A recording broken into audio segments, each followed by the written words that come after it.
And that's our next story. Tel Aviv is one of Israel's biggest cities. It's threatened by rockets fired from Hamas militants in Gaza. We're going to talk now to Aviv Kanani, who lives there. Aviv, good to talk to you. Do you support what Israel is doing, and do you think it's doing it in the best way? So, good evening, Peter. Let us hope for better times.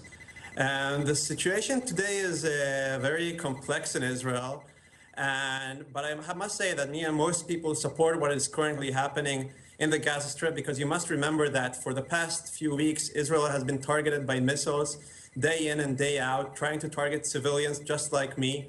And at some point, there is the point that a country needs to protect itself.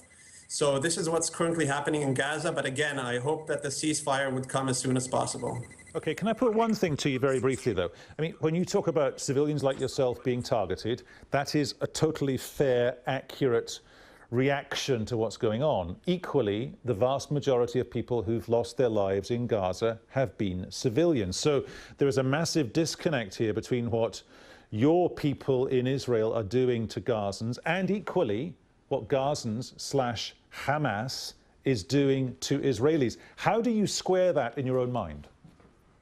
So first of all, I must say that my heart really goes to the civilians on both sides, also the Palestinian side that have been killed. But there is a very big difference when someone in the Gaza Strip is dies from an Air Force attack of Israel. For us, if it's a civilian and not a terrorist, for us it's a failure. The difference is that for the terrorist organizations in Gaza Strip, they're trying to target civilians, innocent civilians just like me, different women and children that have nothing to do with this conflict. And for them, being able to hit one of us is a success. They're not trying to hit military targets or governmental officials. They're trying to target civilians just like you and me. OK. When it comes to the slightly longer term issues here, the fog of immediate conflict is always difficult to see through. But do most Israelis look at Hamas and say, actually, we will have to deal with these people sooner or later? Or is it just too soon to go down that road? So I must say that in these difficult times, some people are skeptical, but still, the vast majority of Israelis support peace. All we want is peace and security, and we're looking forward to one day have a two-state solution and having security on both sides.